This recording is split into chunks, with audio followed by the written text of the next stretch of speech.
Hi, my dear student. Welcome on my YouTube channels. Learn English speaking in easy and funny manners.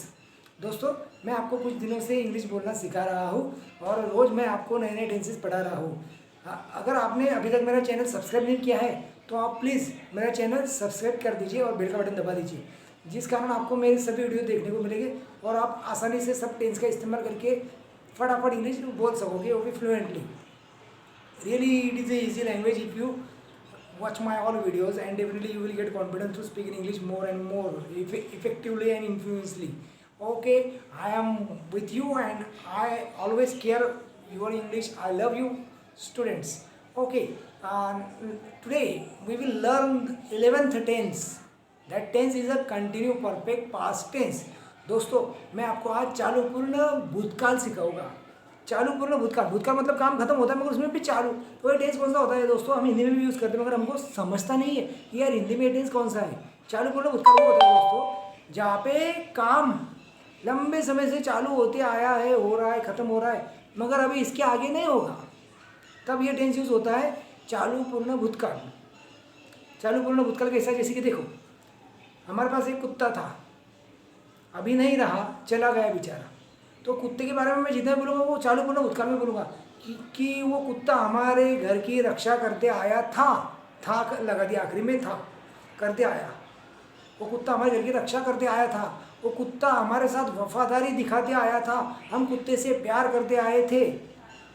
समझ गया? ऐसे हम daily life में बहुत sentences दोस्तों बोलते हैं, इसको बोलते हैं कंटिन्यू परफेक्ट पास्ट टेंस। इसकी रचना अपना वही ट्रेन की तरह, 1 नंबर पर सब्जेक्ट, 2 नंबर पर HV, 3 नंबर पर MV, ऑब्जेक्ट और ETC। सब्जेक्ट 1 नंबर पर ही रहेगा इसमें, जो काम करने वाला वो। 2 नंबर पर HV आता है यहाँ पर हेड, और उसको बिन लगेगा, हेड बिन, मतलब परफेक्ट हो जाएगा वो, MV3 का बिन।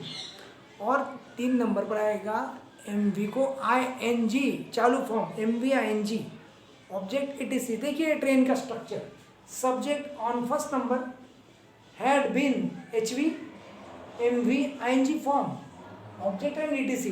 It is a structure of the continuous perfect past tense. Now we will solve example.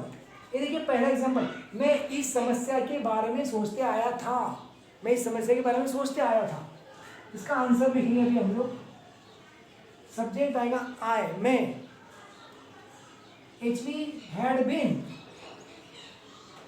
I had been, MV आएगा यहाँ पर सोचना, सोचने को तो पता है आपको क्या बोलते हैं, thinking, I had been thinking. Object आएगा इस समस्या के बारे में, को बोलेंगे about this problem, I had been thinking about this problem. ये हो इसका answer. Continue perfect past tense दोस्तों, समझ रहा है आपको? काम लंबे समय से चलते आया था, अब इसके बाद नहीं होगा। देखिए मैं आपको अपने रोज़ की ज़िंदगी के एग्जांपल देता हूँ, अभी भी देता हूँ, आप भी कोशिश कीजिए और समझिए कि वहाँ पे कैसे बोले जाते हैं। कुछ एग्जांपल मैं बताता हूँ। देखिए पहला एग्जांपल, पापा शुरू से मेहनत करते आए थे। Father had been hard working since beginning. Since beginning में शुरुआत से। बचपन से हम इस घर में रहते आए हैं, थे क्या भैया, बचपन से हम इस घर में रहते आए थे। We had been living in this home since childhood. Mummy घुटनों का दर्द छुपाते आई थी।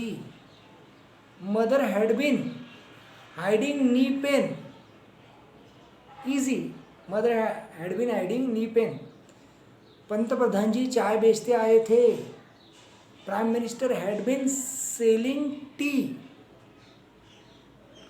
वो 5,000 रुपये में घर का खर्च चलाते आई थी। She had been managing household expenses in just 5,000 rupees. कोई प्रॉब्लम नहीं, बड़ा सेंटेंस होता है, आराम से आ जाता है। HV सब्जेक्ट, ये पहचान रहा हूँ मैं सब्जेक्ट क्या है, HV MV मुझे पता है, HV हैड बीन है, इसलिए मैं उसी तरह बोल रहा हूँ जैसा सेंटेंस है मुझे पहचान जाता है। अभी देखो एक एग्जाम्पल, श्वेता शुरुआत से जिम्मेदारी लेते आई थी। Subject Shweta, had been HV आएगा, MV को आ जाएगा जिम्मेदारी लेना। Shweta had been taking responsibility since beginning. Easy दोस्तों, इसी बगीचे में हम मिलते आए थे। We had been meeting in this garden, we had been meeting in this garden, right. हर जन्मदिन को वो गरीबों को अन्नदान करते आई थी। हर जन्मदिन को वो गरीबों को अन्नदान करते आई थी। सब्जेक्ट आएगा वो। She had been donating food to beggars on her each birthday. It ज़्यादा है, इसमें सेंटेंस पढ़ा था, कोई प्रॉब्लम नहीं, आराम से आता है दोस्तों, आपको कोई प्रॉब्लम नहीं है, एकदम फटाफट फटाफट आप बोलेंगे। हम ट्रेन में भूसावल से अंताक्षरी खेलते आए थे। We had been playing antakshari in train from Bhusawal. यहाँ फ्रॉम लिया मैंने अभी क्योंकि जगह थी ना, इसलिए। अगला सेंटेंस, बरसों से यहाँ के किसान केले की फसल लेते आए थे। Farmers had been taking banana crop since years here. Okay दोस्तों, तो ये कंटिन्यू परफेक्ट पास्ट टेंस के बदले आप कंटिन्यू पास्ट टेंस भी बोला तो चल जाता है, कोई प्रॉब्लम नहीं आता है। But impressive and effective grammatically right ये टेंस होगा। ओके दोस्तों, तो देखिए मैं आपको अभी बता रहा हूँ होमवर्क के लिए कुछ एग्जांपल्स आप कीजिए। होमवर्क के लिए पहला एग्जांपल्स, हाँ आप कीजिए, आएगा तो, नहीं आता है तो कमेंट बॉक्स में आप मुझे पूछ सकते हो। पहला एग्जांपल दोस्तों, रात से चूहे किचन में बर्तन गिराते आए थे। रात से चूहे किचन में बर्तन गिराते आए थे, फर्स्ट एग्जांपल हो गया। सेकंड एग्जांपल्स, बेटी दूध के लिए रोते आई थी। बेटी दूध के लिए रोते आई थी। थर्ड एग्जांपल्स, कामयाबी के लिए मैं संघर्ष करते आया था। कामयाबी के लिए मैं संघर्ष करते आया था। फोर्थ एग्जांपल, हम बाजार से पैदल चलते आए थे। हम बाजार से पैदल चलते आए थे। वो शुरुआत से चाय में अदरक डालते आई थी। वो शुरुआत से चाय में अदरक डालते आई थी। Okay, that's all. It was the 5 examples for the homework, and I hope that you will solve at your home and definitely you will write answer, and the answer will be right, I hope. And I also hope that you will be fine and you will enjoy the lockdown period at your home, and you will use this lockdown time to convert into the golden opportunity that will be bring bright future. Don't go anywhere, keep in contact with my YouTube channels and take care yourself. Bye friends.